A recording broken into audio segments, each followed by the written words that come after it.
هادي له أشهد أن لا إله إلا الله وأشهد أن محمدا عبده ورسوله اللهم صل وسلم على نبينا Muhammad. Amma ba'du. Rekan-rekan sekalian yang dirahmati Allah, kaum muslimin muslimat, alhamdulillah. Pagi hari ini Allah kumpulkan kita dalam kebaikan. Allah pertemukan kita dalam ketaatan majelis ilmu. Dan jika kita memahami dengan baik bahwa majelis seperti ini kalau kita landasi dengan ikhlas, maka jangankan malaikat, hatta al-huta fil bahri, sampai binatang-binatang laut pun memohon kepada Allah Subhanahu wa Ta'ala, meminta supaya orang-orang yang berada dalam majelis ilmu itu diampuni dosanya. Sehingga majelis ilmu atau menuntut ilmu itu bagian yang tidak bisa diremehkan, khususnya bagi orang-orang yang beriman. Pagi hari ini saya ingin menyampaikan kepada para rekan-rekan nasihat Amirul Mukminin Umar bin Khattab radhiyallahu anhu kepada Sa'ad bin Abi Waqqas menjelang terjadinya perang Qadisiyah. Umar bin Khattab saat itu menjadi khalifah atau Amirul Mukminin, pemimpin kaum muslimin dan muslimat. Dan beliau tahu bahwa musuh yang dihadapi kali ini tidak sembarangan. Perang Qadisiyah adalah momentum besar di mana muslimin berhadapan dengan negeri adidaya yaitu Persia. Hari itu wilayah terkuat cuma dua, Romawi sama Persia. Dan muslimin berhadapan dengan salah satunya yaitu Persia. Kalau Romawi masih mending, kalau didakwai masih agak nyambung karena mereka punya kitab yaitu Injil. Karena orang-orang Bizantium Romawi notabene berkeyakinan Nasr, terlepas dari Injil yang kemudian mereka revisi dan ubah sesuai hawa nafsu mereka. Berbeda dengan Persia. Persia nggak punya kitab.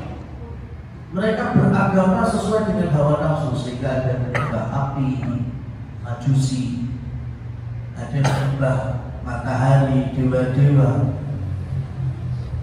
Tapi karena mereka itu negeri adidaya, maka sebobrok apapun keyakinan itu menular kepada wilayah-wilayah yang lebih kecil sampai masuk wilayah Jazirah Arab yaitu Yasrib atau Madinah. Makanya ketika Rasulullah Sallallahu Alaihi Wasallam baru datang hijrah ke Madinah, qadimtu walakum yawmani tal'abuna fihima. Di dalam riwayat Bukhari dan Muslim, Nabi Sallallahu Alaihi Wasallam ketika baru hijrah, kemudian Nabi mendapati kalian bermain-main dan bersenang-senang dalam 2 hari. Aku datang kepada kalian, kalian punya 2 hari yang bersenang-senang di dalamnya, bermain-main di dalam. Dan ditafsirkan oleh para ulama yang dimaksud 2 hari adalah hari raya Persia. Yang satu hari raya Nairus, yang kedua hari raya Mi'rajan. Miliknya siapa? Miliknya Persia. Persia di sebelah mana? Madinah di sebelah mana? Ya, coba hari ini dilihat. Ya, dari Iraknya sebelah mana, Madinah sebelah mana? Jauh. Cuma karena negeri adidaya itu negara-negara kecil ketularan. Dan itulah yang kemudian Rasul Shallallahu Alaihi Wasallam berikan kabar dari Allah Subhanahu Wa Taala, wa qad abdalakum yaumani khairan minhuma, dan Allah telah mengganti untuk kalian 2 hari raya yang lebih baik dari 2 hari raya yang kalian miliki sekarang, yaitu Idul Fitri dan Idul Adha. Kenapa? Karena sebelumnya mereka bersenang-senang bermain-main di hari rayanya orang Persia, dan Islam sama sekali tidak menyukai hal ini. Melok-melok, nguri-nguri budaya non-muslim. Ya. Padahal orang Madinah saat itu cuma apa? Bersenang-senang saja, bermain-main saja. Ritual Mi'rajan, ritual Nairus itu di Persianya. Ibadahnya di hari raya itu di Persianya. Orang Madinah nggak ikut-ikutan ibadahnya, cuma ikut merayakan senang-senangnya saja. Dan itu yang didakwahi oleh Nabi Shallallahu Alaihi Wasallam. Khaliful Yahud, Khaliful Majus, selisih Yahudi, selisih Majusi. Itu sampai kalian kelopnya. Makanya perlu digarisbawahi seperti ini. Ya, dalam hal perayaan misalnya. Aku kalau mengagungkan dewa mereka, aku ngomong dewa mereka Tuhan-Tuhan kan. Ya, tapi yo nyapa terus nyumet kembang api baru kok seneng-seneng tok. Lah ini persis orang Madinah itu juga kayak gitu. Ya, mereka nggak ikut ibadahnya, mereka nggak ikut ritualnya, tapi mereka hanya ikut bersenang-senang. Karena senang-senang itu menunjukkan loyalitas kita kepada sesuatu yang diingkari oleh syariat. Dan itu yang mendatangkan murka Allah Subhanahu wa Ta'ala. Ya. Maka sesekali kita ini bercermin. Ya, kalau ngaji untuk uangnya, ibadahnya apa? Jangan-jangan kalau banyak dosa maksiat atau mengekor orang-orang kafir itu lebih banyak daripada kita beramal dan mengikuti ajaran Islam itu sendiri.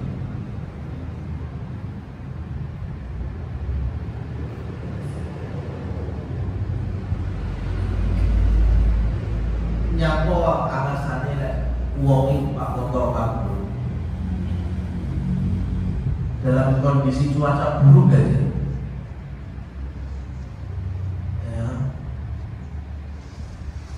Dalam kondisi banyak goncangan, itu yang di dalam zikir semuanya. Anggaplah semua penumpang muslimin dan muslim. Ya, itu kalau ada turbulensi, saya contoh kenceng ya, mungkin sampai pesawatnya tiba-tiba Pak surut langsung kayak medun gitu. Itu bisa dipastikan. Karena saya ngomong penumpang yang pesan wong elek kaya apa, bejate kaya apa. Itu bisa mengucapkan Allahu Akbar, Astagfirullah. Iya Pak ya? Alasan kenapa? Kenapa dia bisa mengucapkan lisan ya ingat kepada Allah, padahal saat durunge numpak pesawat itu enggak pernah dia itu ingat Allah Subhanahu wa ta'ala. Maksiatnya terlalu banyak. Tapi ketika turbulensi orang sebejat apapun itu tiba-tiba langsung bisa ingat Allah. Karena pada saat itu manusia semuanya ada di titik nol, nggak punya daya, nggak punya kekuatan.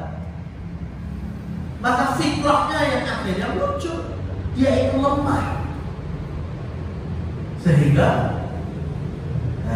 eleng itu fitrahnya. Nah masa kita ini pengen seperti itu kondisinya, nunggu di titik nol dulu gitu, ya. Nunggu ketika kita sudah jauh dari semuanya, mungkin sudah nggak ada pekerjaan lagi, jauh dari kawan, jauh dari keluarga, hidup sebatang kara,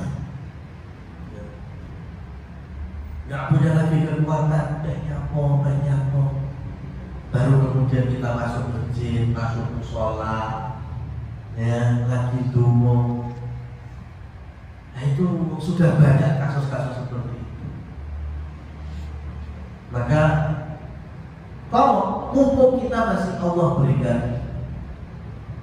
banyak anugerah, jangan sampai anugerah yang banyak ini tertutupi dengan dosa, maksiat ataupun keburukan-keburukan lainnya yang rata-rata maksiat itu munculnya bukan dari agama Islam, tetapi dari keyakinan yang lain.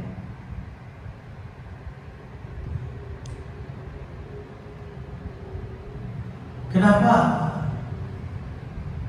ketika kita susah untuk bisa bertanggung jawab atau totalitas di dalam pekerjaan, ya kita bercermin, barangkali memang masih ada dosa, maksiat atau jauh dari perintah Allah dan Rasulnya, sehingga murka Allah kepada kita itu yang membuat beban besar, sehingga urusan kita juga serba sulit. Hanya orang beriman itu tertanam dengan baik seperti ini. Kalau sadar, ya alhamdulillah bersyukur, berarti imannya seolah strong. Tapi kalau kita sudah seperti murid mulai, waduh, ya repot.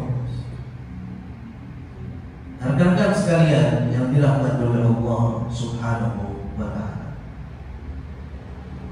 ketika Umar bin Khattab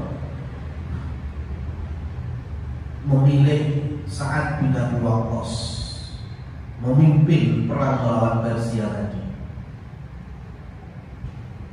beliau memberikan nasihat. Ya, padahal Sa'ad bin Abi Waqqas ini siapa? Masuk Islam lebih dulu daripada Umar bin Khattab. Ya, Sa'ad bin Abi Waqqas itu lebih dulu masuk Islam, masuk kategori as-sabiqun al-awwalun. Yang kedua, ketika Rasulullah SAW pulang dari Isra dan Mi'raj, karena Allah ajari melalui malaikat Jibril tata cara sholat, karena sholat sudah wajib 5 waktunya. Maka di antara sahabat yang diajari oleh Nabi Muhammad SAW tata cara sholat setelah Abu Bakar As-Siddiq, di antaranya adalah Sa'ad bin Abi Waqqas. Dan Sa'ad bin Abi Waqqas salah satu dari sahabat yang dijamin masuk surga. Ini kan gambarannya, profilnya Sa'ad bin Abi Waqqas. Itu pun ketika dinasihati Umar bin Khattab radhiyallahu anhu, sami'na wa ata'na. Ya, ini sama-sama ahli surga. Saat tahu posisi hari itu pemimpinnya Umar.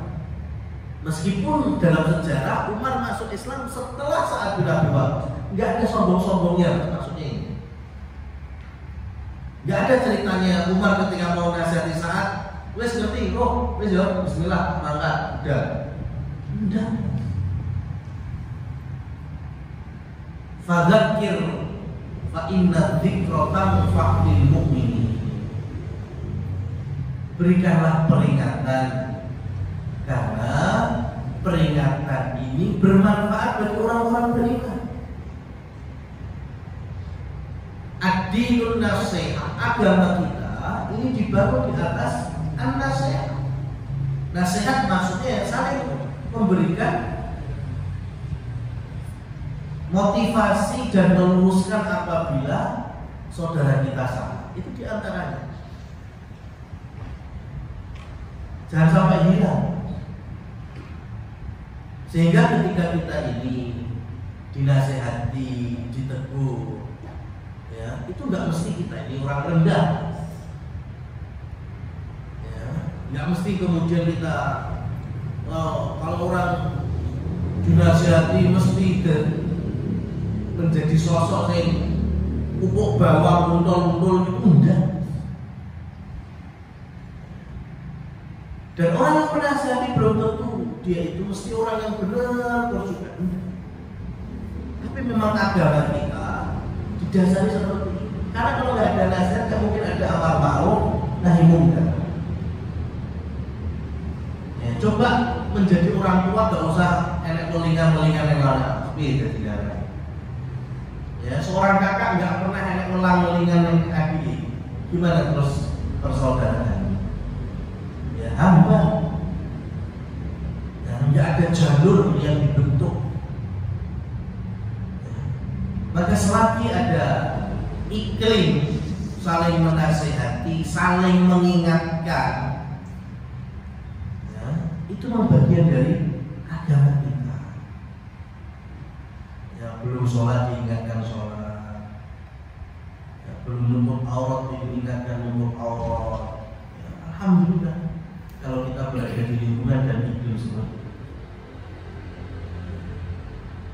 Nah, rekan-rekan sekalian yang dirahmati oleh Allah Subhanahu wa taala, Umar bin Khattab mengawali nasihatnya dengan ucapan beliau, ya Sa'ad, la yaghurrannaka min Allahi anna qila qala Rasulullah sallallahu alaihi wasallam wa sahibuhu fa inna Allah la yamhu sayyi' bi sayyi' walakin yamhu sayyi'a bil hasan. Wahai Sa'ad, cara Jawane la yaghurrannaka, aja dadi wong sing dumeh. Aja dumeh meh kowe iki khalnya Nabi. Ya, karena Sa'ad bin Abi Waqqas itu nasabnya sama dengan ibunya Nabi Muhammad SAW. Nabi Muhammad punya ibu Aminah binti Wahb dari Bani Zuhra Quraisy. Begitu pula Sa'ad bin Abi Waqqas itu juga dari Bani Zuhra. Makanya Sa'ad bin Abi Waqqas dengan Nabi jatuhnya masih sama ketemu khal paman dari sisi ibu. Karena dalam istilah Arab dan dalam syariat fikihnya dibedakan. Kalau pembahasannya pembahasan mahram, ya sama-sama mahram, mau paman bibi dari sisi ayah, dari sisi ibu, ya mahram. Tapi kalau dalam hal yang lain, semisalnya perwalian, wali nikah, dan juga waris, pembagian warisan, maka yang ada dan yang dikenal di dalam fikih Islam itu cuma paman dari sisi ayah. Ya, paman dari sisi ibu tidak ada jatahnya sama sekali, baik itu dalam perwalian maupun dalam warisan. Ya, makanya yang dikenal dengan al-hawashi, al-hawashil qarib, ada bagian samping itu ada yang dekat, ada yang al-hawashi al-ba'id, bagian samping yang jauh. Yang dekat itu siapa? Dulur, saudara kandung, saudara seayah, saudara seibu. Nah itu ahli waris. Ada yang samping agak jauh, siapa? Paman, tapi dari sisi ayah. Itu termasuk ahli waris. Tapi kalau ahli waris pemeran utama, saya nyebutnya pemeran utama, itu ono 5. Yang pertama pasangan. Pasangan itu berarti kan tergantung yang mati sopo. Yang mati suami berarti ahli warisnya istri, yang mati istri berarti ahli warisnya suami. Itu yang pertama, pasangan. Yang kedua, anak laki-laki. Yang ketiga, anak perempuan. Yang keempat, ayah. Yang kelima, ibu. Kalau pemeran inti dari ahli waris ini ada, maka yang lainnya sudah nggak usah ribut-ribut warisan.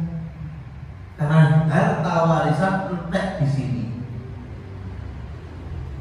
Ya, dulur-dulur nggak usah rapat warisan. Ya, sudah nggak usah masuk rumah dalam rapat ini. Parkir gue yang isor kalau naruh, nggak tambah-tambah ricuki. Ya, tambah-tambah ngompor. Apalagi kalau dari 5 ini masih ada salah satu. Siapa itu? Kalau nggak anak laki-laki, ayah, sudah habis duit di situ. Ya, saudara-saudara apalagi paman lagi nggak mungkin dapat, karena mahjub atau tertutup adanya anak laki-laki si mayit atau ayah dari si mayit.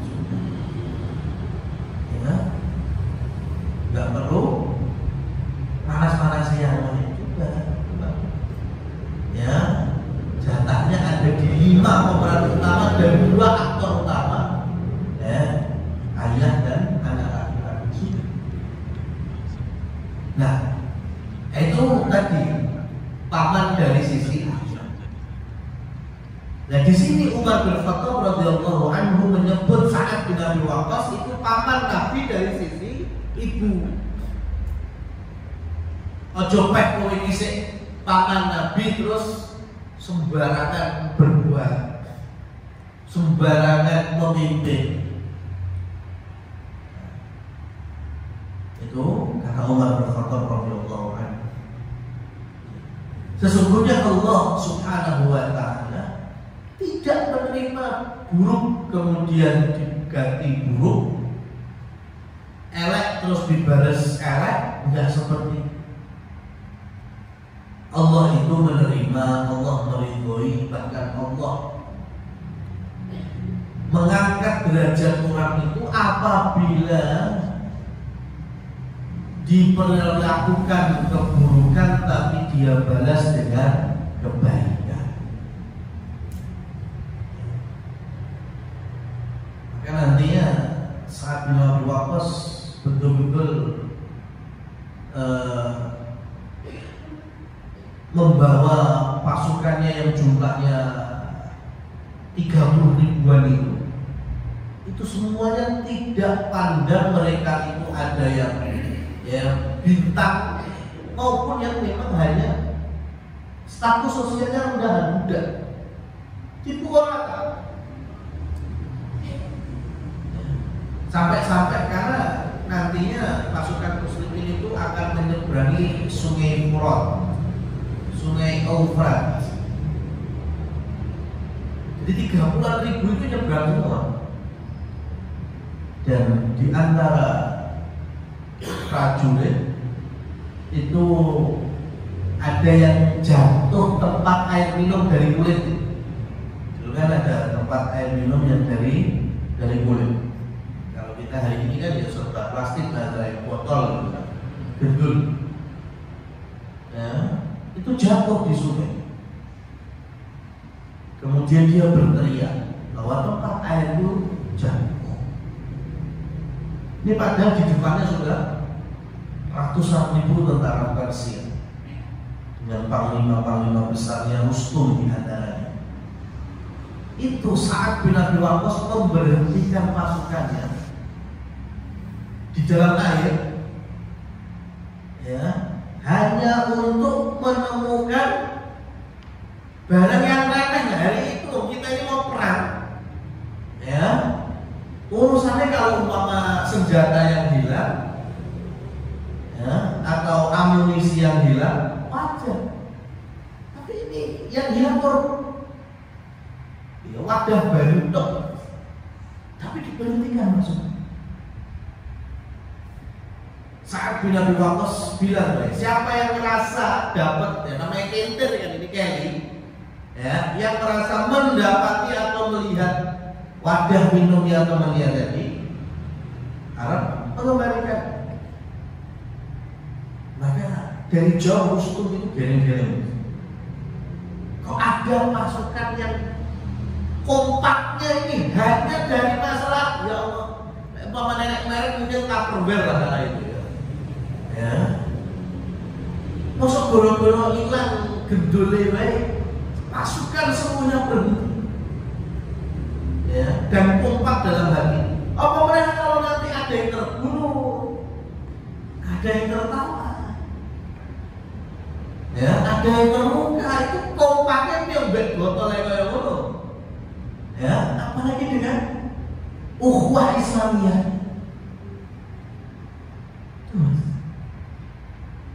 Ya. Dan jumlah kita di Thayyibah kita sampai 30.000. Ya, harusnya bisa sama-sama muslimin, muslimah. Harusnya ukhuwah Islamiyah itu juga bisa ditumbuhkan. Yang hasilnya nanti kekompakan, kompak dalam hal positif tapi ya bukan kompak dalam hal negatif. Saling bahu membahu, bersinergi. Karena Sa'ad bin Abi Waqqas, ya, beliau kalau menang-menangan nasab bisa menang, ya, tapi karena beliau ingat nasihat dari Amirul Mukminin bahwa Allah tidaklah menyukai orang kalau buruk kemudian ya dibalas dengan keburukan, tapi apapun yang terjadi balasan dengan kebaikan. Innaka sanuqaddim ala amrin syadidin fasabru as-sabru ala ma asaba. Wahai Sa'ad bin Abi Waqqas, engkau itu akan menemui perkara yang besar, perkara yang dahsyat. Maksudnya apa? Perang. Ya. Perang itu coba kayak nonton film action dan ini kalau ya dan nonton ya bedil-bedilan gitu kok. Perang itu dahsyat. Maka jangan mudah kita terhasut untuk berpecah belah, khususnya kaum muslimin, sehingga dengan mudahnya kemudian seperti Indonesia pecah perang Prabowo, seperti bela agama Islam mati saya. Nah itu perkara besar.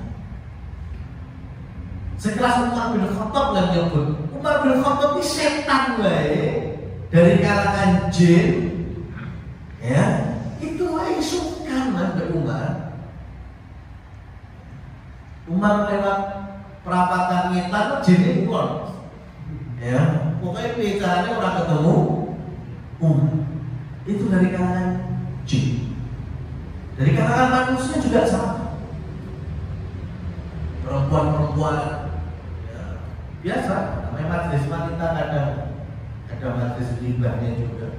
Jadi kalau Umar datang bubar, ya. Dan ibu kita Aisyah radhiyallahu anha,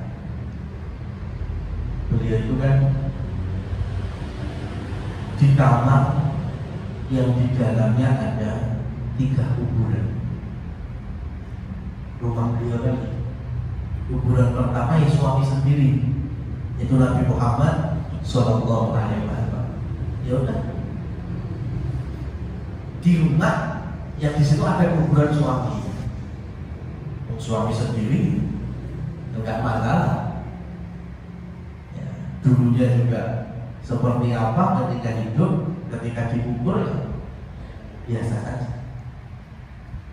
Sampai 2 tahun berikutnya yang dikubur Abu Bakar As-Siddiq, khalifah yang pertama, tidak lain adalah ayahnya Aisyah putrinya Abu Bakar.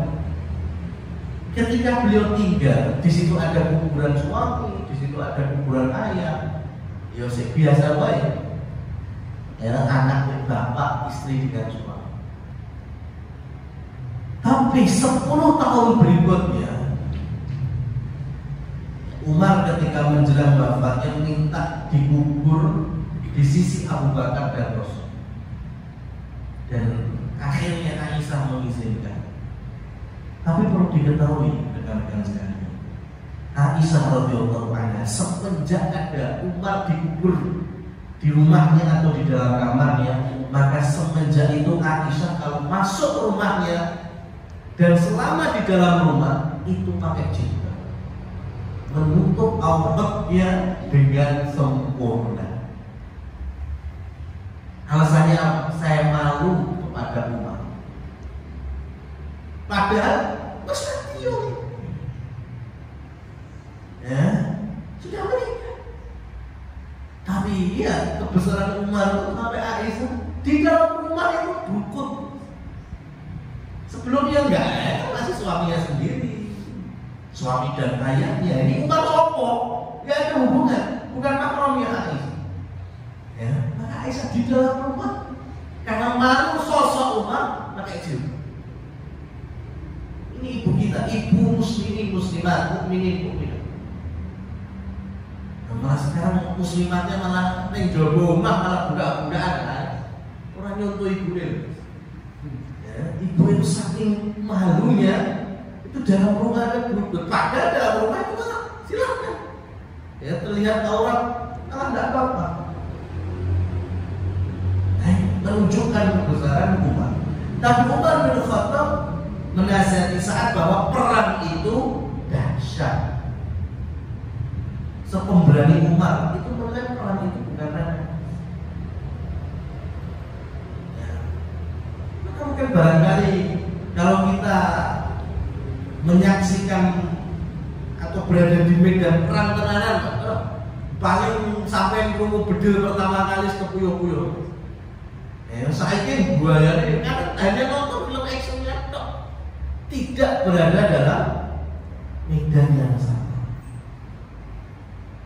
Ya. Maka as-sabr, bersabarlah. Dari sini Sa'ad bin Abi Waqqas ketika perjalanan menuju Irak atau Qadisiyah, itu beliau jadikan perjalanannya itu bagi prajuritnya nggak cuma pelaku tok. Ya, terkadang ada kajian. Ini kalau bahasa hari ini di militer kayak indoktrinisasi. Coba orang-orang militer kita apa terus bendino latihan tok gitu. Nyekel gaman senjata tok. Terkadang mereka masuk kelasnya apa ya? Itu. Ya. Didoktrin. Jadi militer itu seperti apa, jadi tentara itu apa, jiwa korsa itu seperti apa. Maka Sa'ad bin Abi Waqqas juga dulunya mendoktrin supaya muslimin itu tidak sampai keluar jalur niat jihad fisabilillah. 30-an ribu itu nggak sedikit. Masuk Persia isinya dunia dan dunia. Karpetnya sampai hari ini aja terkenal, pokoknya karpet Persia itu mesti paling lama. Itu kan zaman saya ini toh. Ya, zaman dia ya seperti itu. Maka jangan sampai ini tentara muslimin mujahidin malah pun akhirnya perang golek karpet. Ya, jatuhnya hubbud dunia, cinta berlebihan dunia. Nanti dalam perjalanannya doktrin yang positif. Bagi kita ini perang melawan Persia itu betul-betul lillahi ta'ala. Nah, kalian jangan sampai goyah imannya, niatnya harus lurus terus.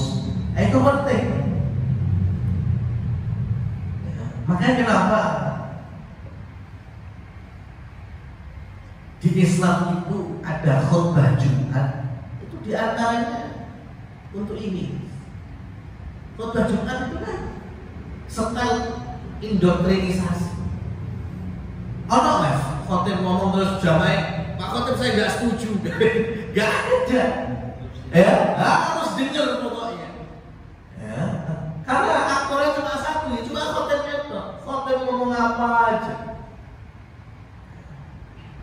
Di situ ya, kalau zaman dulu betul-betul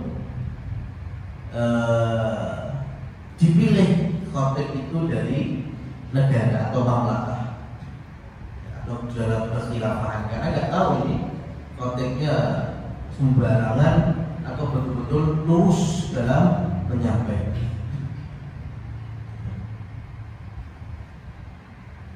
Kemudian Umar melanjutkan, wa innallaha laisa bainahu wa baina ahadin nasabin illa biqa'atihi fannasu syarifuhum wa du'afa'uhum fi dzatillahi sawa'un Allahu rabbuhum wa hum ubaduh. Sa'ad kata Umar bin Khattab, ini di antara nasihat terakhirnya.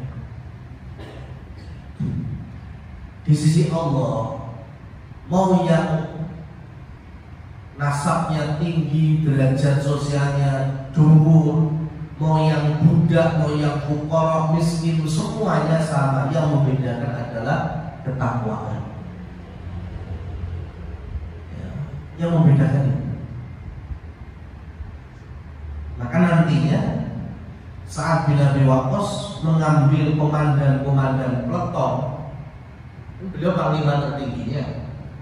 Di setiap regu atau di setiap batalion dikasih pemimpin-pemimpin dulu. Nah itu pemimpinnya nggak semuanya sahabat-sahabatnya tinggi-tinggi. Ada di antaranya yang menengah, bahkan ada di antaranya yang ketika berangkat itu hanya naik keledai, bukan naik kuda. Karena Sa'ad bin Abi Waqqas melihat yang penting dia di antara mujahid atau prajurit yang bertakwa. Dilihat dari ketakwaan.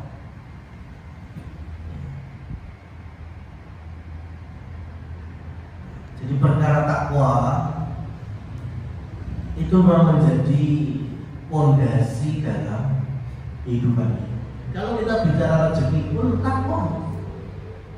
Wa may yattaqillaha yaj'al lahu makhraja wa yarzuqhu min haitsu la yahtasib. Kalau kita bertakwa, solusi akan Allah berikan rezeki yang tidak disangka-sangka yang bisa kita peroleh. Ya. Kalau kita bicara bahwa dengan kita punya istri, punya anak, kemudian mereka akan makan rezeki kita, itu sama. Istri kita makan, sudah rezeki yang Allah berikan. Anak-anak kita makan, ya dari Allah berikan rezeki. Setiap mereka lahir Allah sudah berikan rezeki. Cuma barangkali memang perantaranya kita, karena laki-laki khususnya atau kepala rumah tangga itu yang bekerja. Tapi jangan punya mindset seakan-akan mereka yang makan dari rezeki kita. Lek kaya ngono Mas kuduwe bujangan. Wis sing paling sugih. Buktinya coba sampean biar bujang-bujang bisa gitu. Harusnya minim tanggung jawab. Duit kecekel dhewe. Tapi malah kadang motor wae itu. Apa maneh omah-omah. Ya, karena pada hakikatnya istri kita, pasangan kita, ya makan dari rezeki dia yang Allah berikan. Cuma perantaranya macam-macam di antaranya kita. Karena kita yang bekerja besar. Begitu juga anak-anak. Makanya kalau yang paling keras usahanya, itu yang paling banyak rezekinya, ya menurut saya bukan merendahkan. Harusnya buat tulang kuli apa-apa itu yang paling akeh harga, karena paling keras usaha. Karena bukan seperti itu barometer rezeki. Tapi ya, bertakwa itu pasti Allah cukupkan. Karena dalam Islam itu bukan masalah akeh-akehan, tapi barokah. Ya, cukup ini dalam definisi barokah. Banyak nggak menyilaukan, sedikit cukup. Ya, banyak tapi ternyata ya metu terus. Ya, sensasi anak okna misalnya, ya, atau yang sejenisnya dibandingkan yang nggak terlalu banyak, atau bahkan mungkin di garis UMR, tapi alhamdulillah ya bisa hidup dengan cukup. Nah, ini namanya berkah. Maka ketika kaum muslimin melawan Persia yang jumlahnya 240.000 dibandingkan hanya 30.000, jelas di atas kertas kalah. Makanya bukan masalah banyak-banyak, tapi masalah ketakwaan. Kalau kalian banyak maksiatnya, apa bedanya sama musuh kalian? Ya. Kalau kita pun juga banyak dosanya, terus apa bedanya dengan karyawan-karyawan yang non muslim? Ya, mereka bodoh, yo nyambut gawe barang. Tapi karena kita punya iman, kita dituntut untuk memahami dengan baik takwa, menjalankan yang Allah perintahkan, menjauhi yang Allah larang, sudah di situ. Maka itulah yang membuat jauh perbedaan ya, antara orang beriman dengan orang yang tidak beriman. Wallahu a'lam bishawab. Demikian dari materi yang kami sampaikan. Waktu dan tempat kami kembalikan